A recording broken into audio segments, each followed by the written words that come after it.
બેઠા છો, સાંસદ સાહેબ પણ છે. સાહેબ, આટલો મોટો મારા વિસ્તારમાં કાર્યક્રમ છે.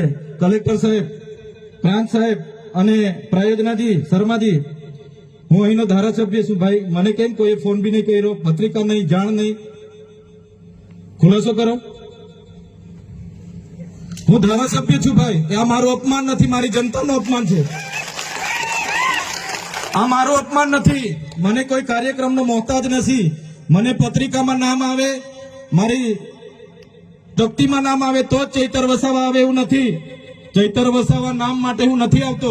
મારા જનતાને મારા સરપંચે કીધું કે આટલો મોટો કાર્યક્રમ છે શિક્ષણનો, સાહેબ તમારે આવવું પડશે, એટલે મેં આવ્યો છું. અને કલેક્ટર સાહેબ, તમારી જવાબદારી છે, તમે વહીવટ છો, તમે મને ફોન કરીને જણાવો ને કાર્યક્રમ છે. મંત્રી સાહેબ ગાંધીનગરથી આવે છે, કઈ તકલીફ છે અમારાથી તમને? પ્રાયોજનાજી, શર્માજી, તકલીફ है आपको? તો કેમ ભાઈ તમે અમને જાણ નથી કરતા? કેમ આમંત્રણ નથી આપતા? તમારું વહીવટી તંત્ર હું ધંધા કરે છે ને બધું ખબર છે. હમણાં મોદી સાહેબ આવ્યા હતા, ખર્ચો થાય ભાઈ, 8-10 કરોડ રૂપિયાનો ખર્ચો થાય. તમે દેવમોગરામાં ડેકોરેશન માટે કલેક્ટર સાહેબ 16 કરોડ રૂપિયાનો અમારા આદિજાતિ બજેટમાં ખર્ચો પાડ્યો છે. તમે ત્યાં મોદી સાહેબના મંડપના સ્ટેજ માટે 15 કરોડના ખર્ચા કર્યા છે. ટોયલેટ, મોબાઈલ ટોયલેટ માટે 2,40,000 નો 2 કરોડ ને 40 લાખના તમે ખર્ચા પાડ્યા છે. નાસ્તા માટે 2 કરોડ ખર્ચા પાડ્યા છે. તમે ડોમ માટે 2 કરોડ ખર્ચા પાડ્યા, ચા માટે 2 કરોડ ખર્ચા પાડ્યા, બસ માટે 2 કરોડ ને 71 લાખ રૂપિયાનો ખર્ચો પાડ્યો. કેમ? અમે સવાલ પૂછીએ એટલે તમને નડીએ છે? તમારા મનમાં ધુમાડો હોય તો કાઢી નાખજો ભાઈ. બરાબર છે, આ જનતાના ટેક્સના પગારે આપણે બધા છે. આ જનતાના ટેક્સનો પગાર મને પણ મળે છે, તમને પણ. કલેક્ટરથી તલાટીથી લઈને કલેક્ટર સુધીના બધા તમે નોકર છો, અમે બધા સેવક છીએ. આ લોકોએ જે પણ કે અમે પ્રતિનિધિ છે, અમને અધિકારો આપ્યા છે. તમે અમને કેમ અહીંયા બોલાવ્યા નથી? ના સાહેબ, અમારે વિદ્યાર્થીઓ અમે કેવું પડે છે. અમને કઈ, તમે દર વખતે ચિકદામાં કીધું, દર વખતે આ જ પ્રશ્ન ઉભો કરો છો, દર વખતે આ જ પ્રશ્ન ઉભો કરો છો. ઓ ભાઈ, ધારાસભ્ય છું, લોકોએ મને ચૂંટ્યા છે, મને આમંત્રણ જોઈએ ભાઈ. આ કોઈના પૈસાથી આ બિલ્ડિંગ નથી બની, તમારા ઘરના પૈસાથી બની છે. અરે વિષય પર તો મને આમંત્રણ કેમ નથી આપ્યું? મને જાણ કોઈ એક ફોન કેમ નથી કર્યો? કેમ ભાઈ?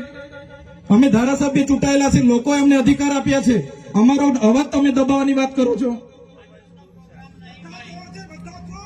અમને કેમ નથી આમંત્રણ આપ્યું? તમે તમારે આમંત્રણ આપવું જોઈએ ને અમને.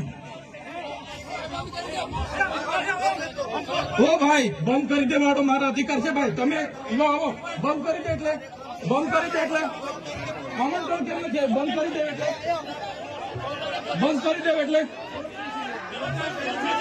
બંધ કરી દો એટલે આમંત્રણ આપવું જોઈએ ને તમારે. અમને તમે આમંત્રણ કેમ નથી આપ્યું ભાઈ? અમે ચૂંટાયેલા ધારાસભ્ય છે, અમને એક ફોન કોઈનો આવ્યો નથી. કલેક્ટર સાહેબની જવાબદારી છે. આ કોઈના કમલમના પૈસાથી બિલ્ડિંગ નથી બની ભાઈ. કોઈ તો પછી પણ સાહેબ, અમે તમારી રિસ્પેક્ટ કરીએ છીએ સાહેબ. મેં દરેક સરકારના કાર્યક્રમમાં હું હાજર રહું છું.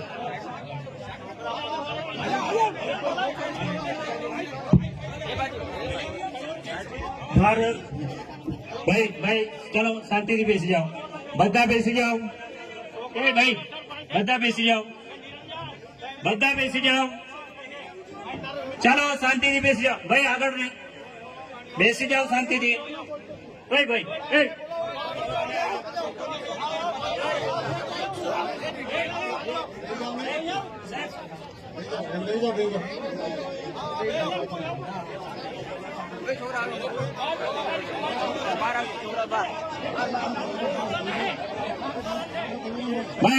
ચાલો ભાઈ, પોલીસ ડિપાર્ટમેન્ટ સાહેબ.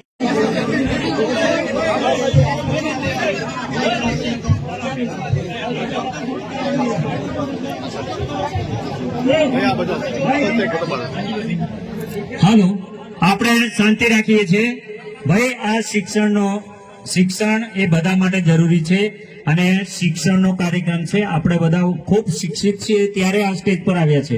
આપણે પણ એ જગ્યાએ હતા કે જે આપણા બાળકો બેઠા છે ત્યાંથી ભણતા એ આખો સમાજ આજે આ સ્ટેજ પર શિક્ષણ થકી આવ્યો છે.